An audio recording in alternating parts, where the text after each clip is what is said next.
Hello welcome வணக்கம் நண்பா. Welcome back to channel. Mahanati அப்படின்ற ஒரு தெலுங்கு மூவியை டைரக்ட் பண்ண நாகவஷின் சார் டைரக்ஷனில் நெக்ஸ்ட் அப்கமிங்கில் வரக்கூடிய ஒரு science fiction mythology action drama movie தான் கல்கி 2898 AD. இந்த படத்துல ட்ரெய்லர், டீசர், சாங்ஸ்னு எல்லாமே லான்ச் பண்ணிட்டாங்க. ப்ரொமோஷன் தேவையான எல்லாமே பண்ணிட்டாங்க. ஆனால் தமிழில் அந்தளவுக்கு பெருசாக ப்ரொமோஷன் பண்ணலை. பட் இருந்தாலும் தமிழ் ஆடியன்ஸ்க்குலாம் இந்த படத்து மேலே ஒரு பெரிய எதிர்பார்ப்பு இருக்கு. ஏன் அப்படின்னா மகாபாரதம் அப்படின்ற ஒரு பிரம்மாண்டமான ஒரு கதையை இந்த படத்தில் கனெக்ட் பண்ணியிருக்காங்க. அண்ட் அதை தாண்டி ஃபியூச்சரில் உலகமே எப்படி இருக்கும், காசி எப்படி இருக்கும், ஸோ உலகம் எந்த அளவுக்கு மாறி இருக்கும் அப்படின்றதையும் இந்த படத்தில் டீட்டெயிலாக சொல்ல வராங்க. சரி வாங்க இப்போ இந்த படத்தோட டீட்டெயிலான ப்ரிவியூக்கு போவோம். ஃபர்ஸ்ட் ஆஃப் ஆல் இந்த படத்தில் யாரெல்லாம் நடிக்கிறாங்கன்னா பிரபாஸ், அமிதாப் பச்சன், கமல்ஹாசன், தீபிகா படுகோன், திஷா பட்டானி, பிரம்மானந்தம்னு இந்த மாதிரி நிறைய பேர் இந்த படத்தில் நடிக்கிறாங்க. இந்த படம் 2898 ஆண்டில் நடக்கிற ஒரு கதையாக தான் காமிக்கிறாங்க. அதுதான் 2898 ADன்னு படத்தோட டைட்டில் கீழே மென்ஷன் பண்ணியிருக்காங்க. இப்போ இருக்கிற டெக்னாலஜியும் ஃபியூச்சரில் இருக்கிற டெக்னாலஜியும் எந்த அளவுக்கு வேரியேஷனாக இருக்க போகுது அப்படின்றதையும், அப்போ அந்த நம்ம உலகம் எந்த அளவுக்கு மாறி இருக்கிறத பற்றியும் இந்த படத்தில் காமிக்க போகிறாங்க. அப்போ இருக்கிற உலகத்துலையுமே ரெண்டு வகையாக பிரிச்சிருக்காங்க. ஒன்று அந்த சுப்ரீம் மெஷ்கினுடைய உலகம், இன்னொன்று நார்மலாக நம்ம இருக்கிற உலகம் மாதிரி காமிக்கிறாங்க.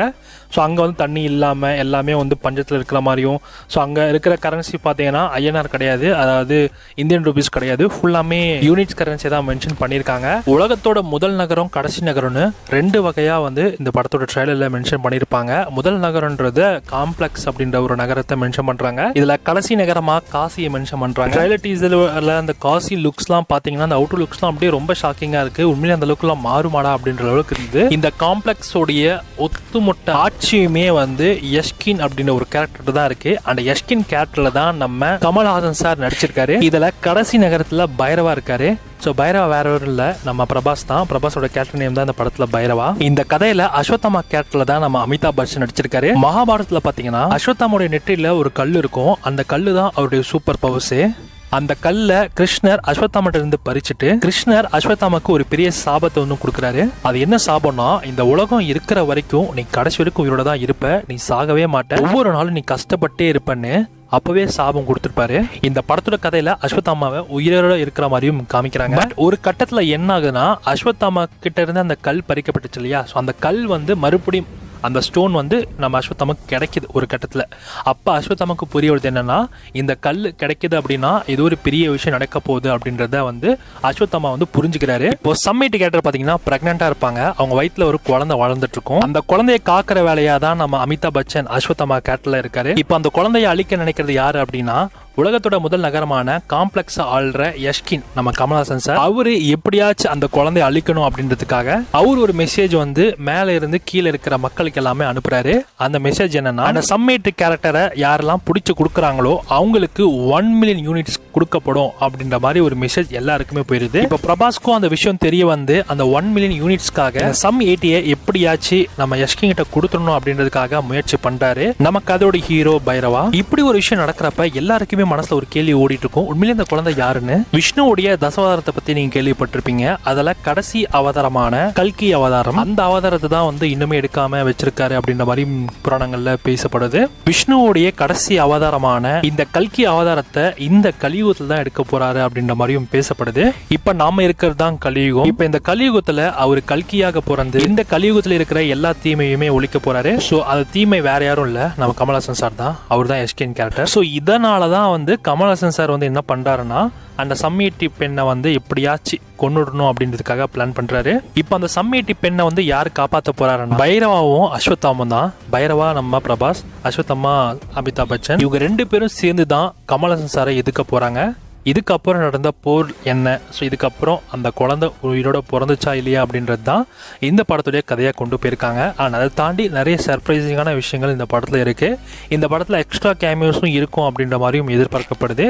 அண்ட் நம்ம சூர்யா, துல்கர் சல்மான்லாம் இந்த கதையில் இருப்பாங்க அப்படின்ற மாதிரியும் பேசப்படுது. பட் அது எந்த அளவுக்கு உண்மைன்னு தெரியல. பட் ஆனால் ஸ்டோரி இப்படி தான் ட்ராவல் ஆக போகுது. இப்போ கண்டிப்பாக ஒரு ஐடியா கிடைச்சிருக்கும், படம் எப்படி ட்ராவல் ஆகும், ஸோ எந்த வருஷத்தில் இந்த கதை ஸ்டார்ட் ஆகும், எந்த வருஷம் அப்படி எப்படி இருக்க போகுது, ஸோ அந்த காலகட்டம் கட்டத்தில் ஸோ மித்தாலஜிக்கல் ஸ்டோரிலாம் எப்படி கனெக்ட் பண்ண போகிறாங்க, இல்லை அடுத்தடுத்து இந்த மாதிரி விஷயங்கள்லாம் சர்ப்ரைஸாக வரப்போகுது அப்படின்ற ஒரு விஷயங்கள் கண்டிப்பாக உங்களுக்கு ஒரு கிளியர் ஐடியாவும் வந்திருக்கும். இந்த படத்தோட மொத்த ரன் டைம் பார்த்தீங்கன்னா ஒரு 3 hours கிட்ட வருது. அதனால் இந்த படத்தை பார்க்குறப்ப உங்களுக்கு சலிப்பு அப்படிங்கிறது இருக்காது மேக்ஸிமம் எனக்கு தெரிஞ்ச வரைக்கும். ஏன்னா மித்தாலஜிக்கல் ஸ்டோரிலாம் வர கனெக்ட் பண்ணியிருக்காங்க.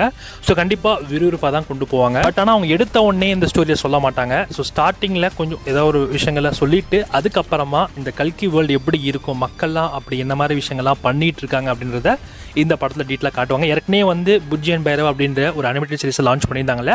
ஸோ அதில் வந்து என்ன சொல்லியிருக்காங்க அப்படின்னா புஜ்ஜி அண்ட் பைரவம் எப்படி ஃப்ரெண்ட்ஸ் ஆனாங்க அப்படின்றத பற்றியும், கல்கி வேர்ல்டு எப்படி இருக்கும், அங்கே அந்த மக்கள்லாம் எப்படிலாம் யாரெல்லாம் எப்படிலாம் பிஹேவ் பண்ணுறாங்க, ஸோ இந்த மாதிரி விஷயங்களுக்காக ஓடிட்டு இருக்காங்க, ஸோ எல்லாத்தையுமே வந்து அந்த சீரிஸில் காமிச்சிருப்பாங்க. அதெல்லாமே பார்க்க செம ஃபன்னாக இருந்தது. இந்த புஜ்ஜி அப்படின்றது ஒரு அசிஸ்டன்ட் மாதிரி. எப்படி நீங்கள் அயன்மேன் படத்தில் நம்ம அயன்மேனுக்கு ஜார்விஸ் அப்படின்ற ஒரு கேரக்டர் இருந்துச்சோ அதே மாதிரி தான் இந்த படத்தில் நம்ம பைரவாக்குன்னு புஜ்ஜி இருக்காங்க. ஸோ அந்த புஜ்ஜி அப்படின்றது நம்ம ஹீரோக்கு ஒரு சின்ன அலெக்ஸா மாதிரின்னு வச்சுக்கோங்களேன். அந்த புஜ்ஜிக்கு வாய்ஸ் ஓவர் கொடுத்தது நம்ம கீர்த்தி சுரேஷ் தான். தமிழ்லையுமே அவங்க தான் வாய்ஸ் ஓவர் கொடுத்துருக்காங்க. அந்த புஜ்ஜியோட ஹெல்ப்னால தான் நம்ம பிரபாஸ் வந்து ஒரு வண்டி ஒன்று ரெடி பண்ணுவார். ஸோ அதுதான் வந்து புஜ்ஜி அண்ட் பைரவா அந்த அனிமேட்டட் சீரிஸில் டீட்டெயிலாக காமிச்சிருக்க விஷயங்கள். கதையில் காமெடி ஆக்டரான நம்ம பிரம்மானந்தமே நடிச்சிருக்காரு. நான் அவரோட போர்ஷன்ஸ்க்குலாம் ரொம்ப வெயிட் பண்ணிட்டு இருக்கேன் இந்த படத்தில். ஏன்னா அந்த அனிமேட்டட் சீரிஸில் பார்த்தீங்கன்னா அவருக்குன்னு ஒரு அனிமேட்டட் கேரக்டர் ஒன்று ரெடி பண்ணியிருந்தாங்க அந்த சீரீஸில். அப்படியே பார்க்குறப்ப செம ஃபன்னாக இருந்தது, ரொம்ப கூலாக ரொம்ப காமெடியாக இருந்தது. ஸோ அந்த கேரக்டரை வந்து இன்னும் ரசிக்கிற மாதிரி தான் வந்து இந்த படத்துலையுமே வச்சுருக்காங்க. ஸோ கண்டிப்பாக அது ஹைலைட்டாக இருக்கும்னு நான் நினைக்கிறேன். அண்ட் கதையில் பார்த்தீங்கன்னா பசுபதி கேரக்டருமே வந்து ஒரு நெகட்டிவ் ஷேடில் தான் காமிக்கிறாங்க. பட் அவங்க வந்து யஷ்கினை வந்து எதிர்க்கிற மாதிரியான ஒரு குரூப்பை தான் வந்து அவங்க இருப்பாங்கன்னு நினைக்கிறேன். ஆனால் இந்த கதையில் திஷா படேனை பார்த்தீங்கன்னா ரோக்ஸி அப்படின்ற ஒரு கேரக்டர் நடிச்சிருப்பாங்க. ஸோ அந்த ரோக்ஸி என்ன பண்ணுவாங்கன்னா நம்ம பிரபாஸ் முன்னாடி ஜொல்லி விட்டுட்டு ஜாலியாக சுற்றிட்டு இருக்காங்க. ஸோ அதான் வந்து இந்த படத்தில் காமிப்பாங்க. அவங்களுக்கு அந்த அளவுக்கு பெருசாக ஸ்கோப் இல்லைன்னு நினைக்கிறேன். ஆனால் தாண்டி இன்னும் இந்த படத்தில் யாரெல்லாம் வருவாங்க அப்படின்ற ஒரு எதிர்பார்ப்பு இருக்கும் இல்லையா. ஸோ யாரெல்லாம் வர போகிறாங்கன்னா விஜய் தேவர்கொண்டா, புர்னால் தக்கூர், துல்கர் சல்மான், சூர்யா அண்ட் இன்னும் நிறைய சர்ப்ரைஸான கேமியோஸும் வரும் அப்படின்ற மாதிரியும் எதிர்பார்க்கப்படுது. வெயிட் பண்ணி பார்க்கலாம். ஸோ நீங்கள் இந்த கல்கி மூவியை யாரெல்லாம் தேட்டரில் போய் பார்க்க போகிறீங்க. ஸோ நாளைக்கு இந்த படத்தை நான் தேட்டரில் போய் பார்த்து தமிழ் டப்பிங்கில் எப்படி பண்ணியிருக்காங்க, ஸோ உண்மையிலேயே தமிழ் பார்க்கறதுக்கு செம ஒர்த்தாக இருந்துச்சா இல்லையா, ஸோ படம் உண்மையிலேயே சூப்பராக இல்லையா அப்படின்றத மறக்க நான் ரிவ்யூ போடுறேன். ஸோ ஃபுல் ரிவ்யூ நம்ம சேனலில் வரும். சிஸ்டேட் இந்த கல்கி மூவி என்னென்ன மாதிரி விஷயம்ஸ்லாம் வரப்போகுது அப்படின்னு கேட்டிங்கன்னா, ஸோ ஹிந்தி அண்ட் தெலுங்கில் மட்டும் ஐமேக்ஸில் வருது. அது 3D and 2D ரெண்டுமே இருக்குது. ஸோ 2 ஃபார்மேட்ஸ்லையுமே வந்து ரிலீஸ் பண்ணுறாங்க. இன்னொரு பக்கம் பார்த்தீங்கன்னா தமிழில் வந்து வெறும் 3D 2D ஸோ 2 வெர்ஷன்ஸ்லேயும் ரிலீஸ் ஆகுது. ஸோ 3Dயில் பார்க்குற விருப்பம் இருந்துச்சுன்னா போய் பாருங்கள். அதில் பிரச்சனை என்னென்னா, நீங்கள் இப்போ நார்மலாக வந்து ஒரு 3D படம் பார்க்குறீங்க அப்படின்னா எப்படி சொல்கிறது, கண்டிப்பாக பிளாக் ஷேட் அவுட் ஆகும். ஸோ எனக்கு தெரிஞ்ச வரைக்கும் நீங்கள் நார்மல் பெஸ்ட்டு 2Dலே பார்க்குறது பெஸ்ட்டாக இருக்கும்னு தான் என்னோட ஒப்பீனியன்.